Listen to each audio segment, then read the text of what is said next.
సరే హాస్పిటల్కి వెళ్ళిన తర్వాత వాళ్ళ సింటమ్స్ చూసి వాళ్ళకి డౌట్ వచ్చి ఈసీజీ తీయించారు. ఇక్కడ నుంచి ఇక్కడ వరకు any part of this part మనకి ఎక్కడైనా రావచ్చండి హార్ట్ అటాక్. నుంచి వచ్చేటప్పుడు కానీ ఎక్కడ బయటికి వెళ్ళినా రాక్సమ్మా అనుకుంటూ లోపలికి వస్తా, వాడు పరిగెత్తుకుంటూ వస్తాడు. రాక్సీ సడన్ గా అని సౌండ్ చేశాడు. అంటే నాకు చాలా పెయిన్ఫుల్ గా ఉంది అన్న ఒక సౌండ్ తో సౌండ్ చేశాడంట. అందరు చెప్పారంట నువ్వు ధైర్యంగా ఉండాలి, ట్రబుల్ పెట్టకు ఇంకా రాక్సీని, it's time for him to leave us. ఆ రోజు వాడు బ్లడ్ వామిటింగ్ కూడా చేసుకున్నాడండి. ఆ రోజు 30 days ఫాస్టింగ్ ఉన్నాడు, రోజా ఉన్నాడు అన్వర్. ఆ 30 days ఫాస్టింగ్స్ ఉన్నాడండి రాక్సీ కూడా. వాడు తినకపోతే వీడు తిన. ఇప్పుడు ఎందుకు అంత వీక్ అవుతున్నావు, రా ఇంటికి వెళ్దాం, ఏం చేయమంటావు నాకు చెప్పు. వాడు చెయ్యి ఇలా తీసి నా చెయ్యి అలా జరిపేసి మొహం అలా తిప్పేసుకున్నాడు. అంటే నేను రానమ్మా, నువ్వు ఇంక వెళ్ళు అని అర్థం అనమాట. మనసులో వాడు అలా ఉండిపోతాడు, వాడిని మర్చిపోవడం ఇట్స్ నాట్ పాసిబుల్, నా వల్ల కావట్లేదు. హలో, హాయ్, నమస్తే, అస్సలాం వాలేకుమ్, వెల్కమ్ బ్యాక్.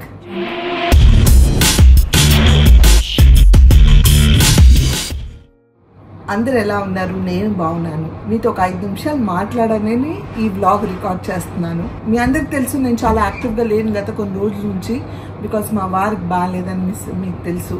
అయితే అందరూ ఆయనకి ఎలా ఉంది, అప్డేట్ ఏంటి అని అడుగుతూ ఉన్నారు. దేవుడి దయ వల్ల అల్హమ్దులిల్లా హీస్ డూయింగ్ గుడ్. సర్జరీ అంటే అందరు చాలా మంది ఓపెన్ హార్ట్ సర్జరీ చేశారేమో అనుకున్నారు, కానీ ఓపెన్ హార్ట్ సర్జరీ కాదండి. ఒకే ఒక స్టంట్ వేశారు ఆయనకి, కానీ ఆ stunt was a major stunt అనమాట. సో అది ఎలా అయిందంటే, నేను షూటింగ్ నుంచి రావడం, ఆయన మార్నింగ్ నుంచి సఫర్ అవుతూ ఉన్నాడు. అయితే హార్ట్ అటాక్ అనేది మనకి లెఫ్ట్ సైడ్ వస్తుందనే విన్నాం, కానీ రైట్ సైడ్ ఆయనకి పెయిన్ వచ్చింది. సో రైట్ సైడ్ అనేసరికి మేము గ్యాస్ట్రిక్ ప్రాబ్లం వల్ల పెయిన్ ఉందేమో అని అన్వర్, తబస్సుమ్ ఆయన ఎప్పటికప్పుడు అప్డేట్ కనుక్కుంటూ ఉన్నారు. కానీ లేదు గ్యాస్ట్రిక్ ప్రాబ్లం కానీ పెయిన్గా ఉంది అని ఈనో తాగారు, మళ్ళీ కొన్ని జ్యూసెస్ అవన్నీ తాగారు. బట్ నేను ఈవినింగ్ ప్యాకప్ అయ్యి నేను ఇంటికి వచ్చేసరికి ఇట్ వాజ్ 8:30. నేను ఇంటికి వచ్చిన తర్వాత ఆయనతో పలకరించి మాట్లాడితే నో ఏదో నొప్పి అర్థం కావట్లేదు, అన్ఈజీగా ఉంది నాకు అన్నారు. సరే నేను భోజనం చేసి వస్తాను, హాస్పిటల్కి వెళ్దామంటే చూద్దాంలే అన్నారు. ఆలోపు నేను ఫ్రెష్ అప్ అయి భోజనం చేసి మళ్ళీ వెళ్ళి అడిగాను. అంటే వెళ్దామా హాస్పిటల్కి ఒకసారి చూపిద్దాం, పొద్దు నుంచి అలాగే ఉంది కదా అంటే సరే అన్నారు. అంటే ఆయనకి దేవుడి దయ వల్ల బీపీ, షుగర్, థైరాయిడ్ కానీ ఎలాంటి కాంప్లికేషన్స్ లేవండి. నాకు తెలిసి 7 years బ్యాక్ ఆయన కొంచెం జ్వరం వస్తే ఆయనకు హాస్పిటల్లో అడ్మిట్ చేసాం. జ్వరం వస్తే హాస్పిటల్ చెకప్ తీసుకెళ్తే అప్పుడు యాజ్ యూజువల్ అన్ని ఇన్వెస్టిగేషన్స్ చేశారు, ఐవీ ఎక్కించి పంపించారు. ఏమీ లేదు, ఈజ్ కంప్లీట్లీ హెల్తీ అని పంపించేశారు. అప్పటి నుంచి ఇప్పటి వరకు ఆయనకి సూది, మెడిసిన్స్, టాబ్లెట్స్, ఇంజెక్షన్స్ ఏమీ తెలియదు. అలాంటి అయినా హాస్పిటల్ అనగానే వెళ్దాం అనేసరికి నాకు అక్కడే కొంచెం డౌట్ వచ్చింది. అండ్ ఎప్పుడు ఆయన ఏసీ హైలో పెట్టుకోరు, ఎక్కువ యూజ్ చేయరు, అలాంటిది హై ఏసీ పెట్టుకొని ఉన్నారు. అండ్ సరే అని చెప్పి నేను పొద్దున్న స్నానం చేయలేదు, నేను స్నానం చేసి వస్తానన్నారు. సరే ఆయన స్నానం చేసి వస్తారు కదా, నేను వెళ్ళి డ్రెస్ మార్చుకుని నేను వచ్చి ఫ్రెష్ అప్ అయి నైట్ వేసుకొని ఉన్నాను. సరే డ్రెస్ మార్చుకుందాం, అందరికి చెప్పాను వెళ్తాను అంటున్నారా, చాలా పెయిన్ఫుల్గా ఉందేమో, వెళ్దాము నేను కూడా వస్తాను అని అంటే సరే అమ్మా అన్నాడు. ఆలో పైన రెడీ అయ్యి బయటికి వచ్చారు. నడుచుకుంటూ రెడీ అయ్యి బయటికి వచ్చారు. అయ్యో వామిటింగ్ చేసేసుకున్నా, స్నానం చేసారు, నాకు వల్ల కాలేదన్నారు. వామిటింగ్ అంటే ఆయన ఎంత కేర్ఫుల్ అంటే వామిటింగ్ కూడా చేసుకున్నారు, ఆయనే క్లీన్ చేసుకున్నారు, ఆయన స్నానం చేసి బయటికి వచ్చారు. అంటే ఈజ్ ఫైన్ అనుకున్నాం, కానీ గ్యాస్ట్రిక్ ప్రాబ్లమే అనుకుంటూ ఉన్నాం. అప్పటివరకు మాకు హార్ట్ పెయిన్ అనేది కూడా తెలియదు. సరే హాస్పిటల్కి వెళ్ళిన తర్వాత వాళ్ళ సింటమ్స్ చూసి వాళ్ళకి డౌట్ వచ్చి ఈసీజీ తీయించి ఎకో 2D ఎకో చేశారు. అప్పుడు they declared that he got a stroke. మార్నింగే వచ్చింది ఆయనకి. ఇమ్మీడియట్గా మీకు తీసుకెళ్ళిపోయింది. ఇలాంటి ఏవైతే పెయిన్స్ వస్తాయో, హార్ట్ స్ట్రోక్స్ వస్తాయో, దే ఆర్ వెరీ డేంజరస్ అంట. అంటే చూడడానికి మనిషి బాగానే మాట్లాడుతూ ఉంటారు, బాగానే ఉంటారు, నడుచుకుంటూ వెళ్తున్నారు, బాగానే ఉన్నారు, కానీ it's a very dangerous sign of heart attack అంట. 190 ఆయన బీపీ తగ్గట్లేదు, 190 నుంచి ఆయన తగ్గట్లేదు. అలాంటిది వాళ్ళు అన్నీ చూసి లేదు ఇమీడియట్గా రిఫర్ చేశారు హాస్పిటల్కి. నేను అన్వర్ ఇమీడియట్గా తీసుకెళ్ళాం. 1 hourలో వాళ్ళు ఇమ్మీడియట్గా ఎంజియోగ్రామ్ చేసి దాంట్లో మేజర్ బ్లాక్ అంటే మన హార్ట్ ఇక్కడ ఉంటుంది కదా, హార్ట్కి రైట్ సైడ్ పార్ట్ ఈ పోర్షన్లో ఒక వెయిన్ బ్లాక్ అయిపోయి ఆ పార్ట్కి బ్లడ్ సప్లై లేకుండా ఆ పార్ట్ అలా ఉండిపోయింది అనమాట. సో అందుకే ఆయనకి రైట్ సైడ్ పెయిన్ వచ్చిందంట. సో డాక్టర్కి నేను ఎందుకు రైట్ సైడ్ ఎలా వస్తుంది ఏంటి నాకు తెలియదు ఇప్పటి వరకు హార్ట్ అటాక్ రైట్ సైడ్ వస్తుందని. వాళ్ళు అప్పుడు నాకు ఎక్స్ప్లెయిన్ చేయడం ఏంటంటే జా నుంచి కూడా వస్తుందట, ఇక్కడ నుంచి ఇక్కడ వరకు any part of this part మనకి ఎక్కడైనా రావచ్చంట heart attack. So it's not only left side but major 99.9% మనకు లెఫ్ట్ సైడ్ వస్తుంది, but it is possible anywhere అనేసి. అప్పుడు మాకు తెలిసింది ఓ ఇలాంటి కూడా సిమ్టమ్స్ ఉంటాయి హార్ట్ అటాక్ అనేసి. సో ఇమ్మీడియట్గా ఆయనకి స్టంట్ వేశారు అండ్ దేవుడి దయ వల్ల హీస్ సూపర్ ఫైన్. 24 అవర్స్లో ఆయన మళ్ళీ ఇంటికి వచ్చేసారు. కాకపోతే ఆయన కొంచెం కోలుకోవడానికి టైం పడుతుంది, ఎందుకంటే ఎప్పుడు ఏమీ అలవాటు లేదు కదా ఆయనకి, మెడికేషన్ కానీ ఏమీ అలవాటు లేని ఒక మనిషికి సడన్గా ఇవన్నీ ఇస్తే కొంచెం బాడీ సెట్ అవ్వడానికి టైం పడుతుంది. సో కొంచెం రెస్ట్లో ఉన్నారు, but today he's doing very fine. And అలాగే నేను నా మీడియా ఫ్రెండ్స్ అందరికీ పేరున థ్యాంక్ యూ సో మచ్. ఈ మధ్య మీడియా అనగానే భయం వేస్తుంది, ఎందుకంటే మనం మాట్లాడేది ఒకటి, వాళ్ళు హెడ్లైన్స్ పెట్టి రాసేది అలాంటిది ఏమేమో రాస్తున్నారు. కానీ ఈసారి ఫస్ట్ టైం వాళ్ళు నాకు నేను ఏదైతే పోస్ట్ చేశానో ఇన్స్టాగ్రామ్లో అదే క్లియర్ కట్గా రాశారు. సో పేరున మీడియా వాళ్ళందరికీ స్పెషల్గా సాక్షికి నా తరఫు నుంచి హృదయపూర్వక నమస్కారాలు, థ్యాంక్ యూ. ఎందుకంటే ఉన్నది ఉన్నట్టు రాసినందుకు థ్యాంక్ యూ. అలాగే మీ బ్లెస్సింగ్ సపోర్ట్స్ ఎప్పుడు నాకు ఉంటుందని ఆశిస్తున్నాను. నేను ఆ పోస్ట్ కూడా ఆఫ్టర్ 5 days పెట్టానండి, ఎందుకంటే సడన్గా వ్లాగ్స్ ఆపేశాను, సడన్గా ఏమైంది అని అందరు కంగారు పడుతున్నారు కాబట్టి నాకు ఆ పోస్ట్ పెట్టాల్సి వచ్చింది. అక్కడ నుంచి అంటే 25th రోజా రోజు జరిగింది, అక్కడ నుంచి ఇంకా నేను టోటలీ డౌన్ అయిపోయాను అండ్ ఫాస్టింగ్స్ లేను. అన్వర్ కంటిన్యూ చేశాడు. గాడ్ బ్లెస్ అంటే నా కొడుకని చెప్పట్లేదు, కానీ వాడి దేవుడికి ఆయు ఆరోగ్యాలు, వాడికి అన్ని సక్సెస్ హ్యాపీనెస్ మనస్ఫూర్తిగా వాడికి అన్ని ఇవ్వాలని కోరుకుంటున్నాను. అబ్బాయి ఒక్క సెకండ్ రెస్ట్ లేకుండా వాడు ఎంత స్ట్రాంగ్గా నుంచొని అన్నీ చూసుకున్నాడంటే అంత బాగా చూసుకున్నాడు. So hats off to Anwar. Yes, ఇలాంటి టైంలో ఒక్కొక్కరికి ధైర్యం చెప్పుకుంటూ ఉండాలి కాబట్టి నేను తబస్సుమ్ నాకు అన్వర్ మేము ఒకరికొకరు ధైర్యం చెప్పుకుంటూనే ఉన్నాము. తబస్సుమ్ టోటల్గా బ్రేక్ డౌన్ అయింది, ఇంకా వాళ్ళ నాన్నకి తను బాగా క్లోజ్ అనమాట. సో ఆయన అక్కడ ఉన్న బెడ్ మీద కానీ తబస్సుమ్ వచ్చిందా, తబస్సుమ్ పడుకుందా దాన్ని చెప్పారా, ఆయన కూడా అక్కడ తబస్సుమ్ని తలుచుకుంటున్నాడు, ఇక్కడ తబస్సుమ్ ఏడుస్తూ ఉంది. సో అంటే చిన్నదే కానీ ఫస్ట్ టైం జరగడంతో మేమందరం ఒకేసారి కంగారు పడిపోయామన్నమాట.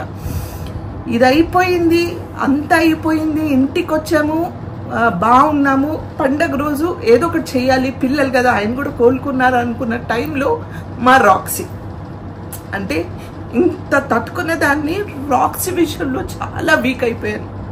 ఎందుకంటే నేను మీ అందరికి తెలుసు ఇంట్లో నేను అడుగు పెట్టడమే షూటింగ్ నుంచి వచ్చేటప్పుడు, కానీ ఎక్కడ బయటికి వెళ్ళినా రాక్సమ్మా అనుకుంటూ లోపలికి వస్తా, వాడు పరిగెత్తుకుంటూ వస్తాడు. రాక్సీ తిన్నాడా, రాక్సీ ఏం చేస్తున్నాడు అంటే నాకన్నా వాడు అన్వర్కి చాలా క్లోజ్. అంటే అన్వరు వాడు ఇలా అంటుకొని ఉంటారంటారు చూడండి, అలా ఉంటాడు. నా గత కొన్ని లాస్ట్ వ్లాగ్లో కూడా మీరు చూసుంటారు, అంత క్లోజ్గా ఉంటారు. అలాంటిది వాడు ఎలా ఉంటాడు, అన్వర్ ఎలా తట్టుకుంటాడు రాక్సీకి ఏమైనా అయితే అని. అంటే 15 days నుంచి రాక్సీ ఒంట్లో బాగాలేదు, కానీ ఎప్పుడు బాగాలేకపోయినా వాడు క్యూర్ అయిపోయి స్ట్రగుల్ అయిపోయి మెడిసిన్స్తో ఇమీడియట్గా మామూలు అయిపోతాడు. సో మామూలు అయిపోతాడు అనుకున్నాం, కానీ వాడికి ఇంత సీరియస్ అవుతుందని అసలు అనుకోలేదు మేము. అంటే వాడు ఏ సౌండ్ చేయట్లేదు, 4 days నుంచి ఫుడ్ మానేశాడు. ఏంటా అని మేము మెడిసిన్స్ వేస్తున్నాం, డాక్టర్తో మాట్లాడుతున్నాం, అన్నీ చేస్తున్నాం, కానీ వాడు రెస్పాండ్ అవ్వట్లా.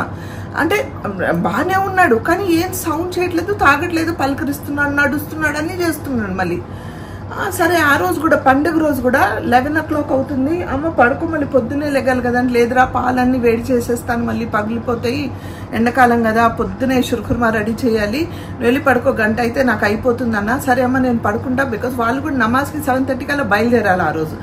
సో నేను కూడా పడుకుంటానని లోపలికి వెళ్ళాడు. రాక్సీ వాడు పడుకుంటున్నారు, రాక్సీ సడన్గా అని సౌండ్ చేశాడు. అంటే నాకు చాలా పెయిన్ఫుల్గా ఉంది అన్న ఒక సౌండ్తో సౌండ్ చేశాడంట. తలుపేసుకున్న వాడు టక్కన బయటికి వచ్చేసాడు డ్రెస్ వేసుకొని. అన్వర్ ఏంట్రా అంటే లేదు రాక్సీలో సౌండ్ చేశాడమ్మా, వాడికి బాగా పెయిన్గా ఉందేమో అని. ఆ రోజు వాడు బ్లడ్ వామిటింగ్ కూడా చేసుకున్నాడండి. ఆ రోజు బ్లడ్ వామిటింగ్ చేసుకుంటూ ఉన్నాడు. ఏంటో అమ్మా నేను ఇమ్మీడియట్గా హాస్పిటల్ తీసుకెళ్తాను. ఇది ఆల్మోస్ట్ అరౌండ్ 10 o'clock జరిగిన విషయం.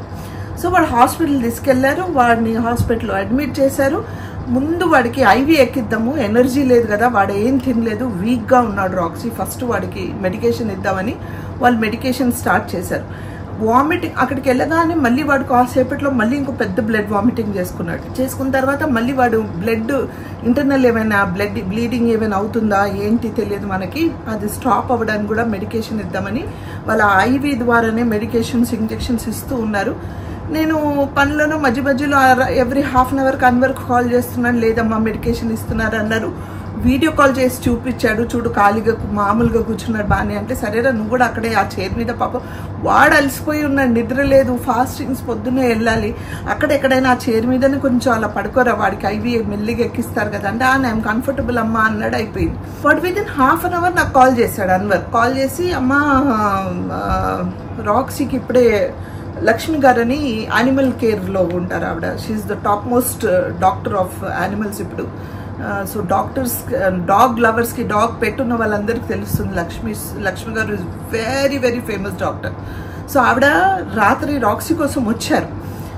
ఇది అరౌండ్ 11:30 అయింది. ఆవిడ వచ్చి రాక్సీని చూశారు. చూసి అన్నీ చూసిన తర్వాత అందరు చెప్పారంట, నువ్వు ధైర్యంగా ఉండాలి, ట్రబుల్ పెట్టకు ఇంకా రాక్సీని, it's time for him to leave us, నువ్వు ఓకే అంటే కన్సెంట్ లెటర్ సైన్ చేస్తే వాడికి మేము లెట్ హిమ్ స్లీప్ అన్నారు. వాడిని పడుకోబెడతాం మేము, లెట్ హిమ్ స్లీప్ అన్నారు. అంటే వాడు అర్థం చేసుకున్నాడు, మాట్లాడాడు, ట్రై చేశాడు, what are the other options అని వాళ్ళు క్లియర్గా చెప్పారు. డోంట్ ట్రబుల్ హిమ్, నువ్వు ఏం చెప్పినా వాడికి బాగా పెయిన్లో ఉన్నాడు, వాడు బయటికి చెప్పట్లేదంట ఆ పెయిన్, ఎందుకంటే మేమందరం బాధపడకూడదు, మేమందరం అటు ఇటు హాస్పిటల్లో తిరుగుతున్నాం, పండగ బాధపడకూడదు అని మా కోసం వాడు పెయిన్ అలా ఆపుకొని ఉన్నాడంట, బయటికి ఎక్స్ప్రెస్ చేయట్లేదు. 30 days ఫాస్టింగ్ ఉన్నాడు, రోజా ఉన్నాడు అన్వర్. ఆ 30 days ఫాస్టింగ్స్ ఉన్నాడంట రాక్సీ కూడా. వాడు తినకపోతే వీడు తినడు. 30 days ఫాస్టింగ్ ఉండి ఆ రోజు అంత మంచి రోజు వాడు వెళ్ళాలని డిసైడ్ చేసుకున్నాడు.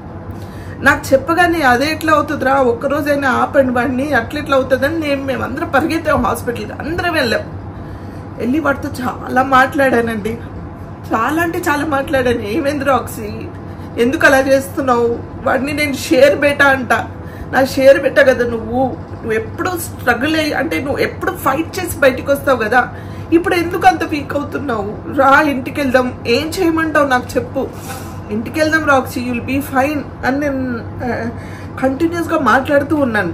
వాడు చూసి కాసేపు తర్వాత నేను అట్లా వాడి దగ్గర తీసుకుని ఇలా పెట్టి ఇట్లా మాట్లాడుతుంటే వాడి చెయ్యి ఇలా తీసి నా చెయ్యి అలా జరిపేసి మొహం అలా తిప్పేసుకున్నాడు. అంటే నేను రానమ్మా, నువ్వు ఇంక వెళ్ళు అని అర్థం అనమాట. అలా చేయకరా రాక్సీ, ఎలా వెళ్తాను రా, నేను వదిలిపెట్టి ఎలా ఉంటాను రా, కష్టం అవుతుంది రాక్సీ, అలా చెయ్యకొని చాలా వదిలాడాను. వినలేదు, వాడే చెప్పాడు నాకు, లేదు నువ్వు వెళ్ళు అని చెప్తున్నాడు. కాసేపు అయిన తర్వాత ఇంకా నేను కదలట్లేదని వాడికి నుంచోడానికి వీక్గా ఉన్నా నుంచొని మొత్తం మొహం అటు తిప్పి పెట్టుకొని ఆ మొహం అలా పెట్టుకొని ఇంకా చాలే నువ్వు వెళ్ళు అన్నట్టు చెప్పాడు. దెన్ ఐ డిసైడెడ్ వాడు చాలా పెయిన్లో ఉన్నాడు, కష్టం, నాకు చాలా కష్టం వేసింది. బికాస్ వాడికి ఆల్మోస్ట్ 15+ అండి, వాడికి రాక్సీకి హెల్త్ ఇష్యూస్ ఉన్నాయి, కొంచెం చిన్న హెల్త్ ఇష్యూస్ ఉన్నాయి, కానీ ఎప్పుడు చాలా స్ట్రాంగ్గా ఉంటాడు. మా సొసైటీ వల్ల వాళ్ళు నడుచుకుంటూ వెళ్తే ఎంత క్యూట్గా ఉన్నాడు, వీళ్ళు 1 year 2 years అని అడిగేవాళ్ళు. 15 years అంటే ఎవరు నమ్మేవాళ్ళు కాదు, అంత యంగ్గా కనిపించేవాడు, అంత హెల్తీగా కూడా కనిపించేవాడు. బట్ అన్ఫార్చునేట్లీ కొన్నిసార్లు మనం ఇలాంటి డిసిషన్స్ తీసుకోక తప్పదు. సో ఆ విషయంలో నేను చాలా చాలా చాలా డిస్టర్బ్ అయిపోయాను, తట్టుకోలేకపోయాను. అంటే ఐ కుడెంట్ టేక్ ఇట్. అంటే అన్నీ తట్టుకున్నాను కానీ రాక్సీ విషయంలో నేను, ఎందుకంటే బాగా క్లోజ్గా ఉండేది, నేను పడుకుంటే నా దగ్గర, అన్వర్ లేకపోతే నా దగ్గరే పడుకుంటాడు, నా దగ్గరే ఉంటాడు, అలాంటి వాడికి అలా అయిపోయింది అనేసి. Anyways everybody have to go one day. అందరికీ ధైర్యం చెప్పి నేనే అంత వీక్ అయిపోయాను. కానీ అందరు చెప్పారు నిజంగా ఏడిస్తే వాళ్ళకి ఆత్మ శాంతి ఇచ్చదంట. వాళ్ళు ఇంకా అయ్యో అమ్మ ఏడుస్తుంది ఏంటి ఇలా అని బాధపడతానంట. వాళ్ళు బాధపడకూడదు, అక్కడ హ్యాపీగా స్వర్గంలో హ్యాపీగా ఉండాలంటే మనం హ్యాపీగా ఉండాలి. సో రాక్సీ కోసం I'm back to normal. And ఇక్కడ నుంచి నా బ్లాగ్స్ అన్ని రెగ్యులర్గా వేస్తూ ఉంటాను, నా నార్మల్ లైఫ్ లీడ్ చేస్తాను. మనసులో వాడు అలా ఉండిపోతాడు, వాడు మర్చిపోవడం ఇట్స్ నాట్ పాసిబుల్, నా వల్ల కావట్లేదు. But I will try the best to be strong అనమాట. పిల్లల కోసం, అందరి కోసం. రాక్సీ స్వర్గంలో మా అమ్మ నాన్నతో హ్యాపీగా ఉన్నాడు అక్కడ అని ఆశిస్తున్నాను. వాడు ఎక్కడున్నా ప్రశాంతంగా ఆనందంగా ఉండాలని, హ్యాపీగా పీస్ఫుల్గా పడుకున్నాడండి వాడు. నేను వచ్చేసాను, దాని తర్వాత వాళ్ళు ఇంజెక్షన్ ఇచ్చారు వాడికి. అందరు ఉన్నాడు అక్కడ, అన్నీ అయిపోయి. And is peacefully sleeping. అందంగా ఉన్నాడు, క్యూట్గా ఉన్నాడు, ప్రశాంతంగా పడుకున్నాడు. వాడి లోటు ఎవరు తీర్చలేదు నా లైఫ్లో. వాడిని మర్చిపోవడం కష్టం. అందరూ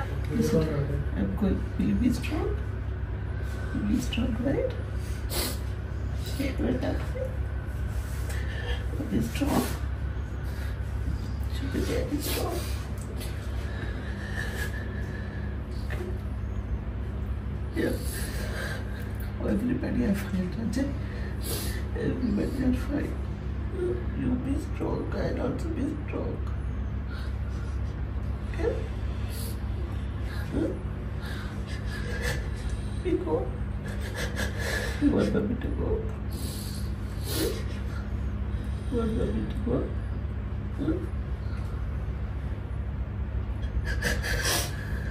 How will mommy stay there without you?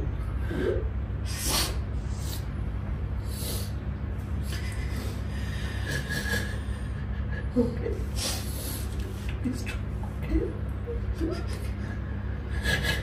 Happy, very, should be very happy. Be healthy. Okay?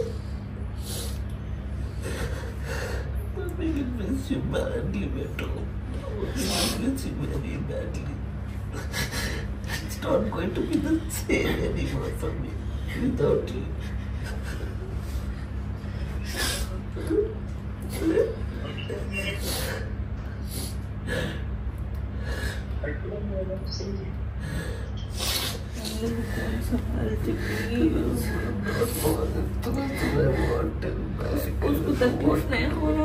जितना लेट करते उसको और तकलीफ होती.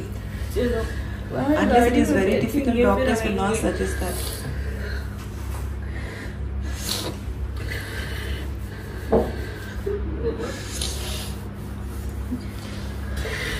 नहीं देख रहे तुम रो रहे सो उसको. Don't cry, Rachel, don't cry. Relax and strong. Strong, okay? I'm strong. You're strong, right? You're strong, right? Yes? Strong, right? Very much, huh?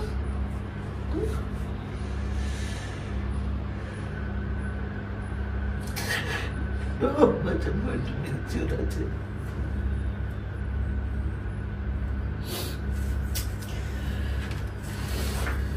Okay, don't push and going. Don't push and going. I'm going. Don't push. Don't push.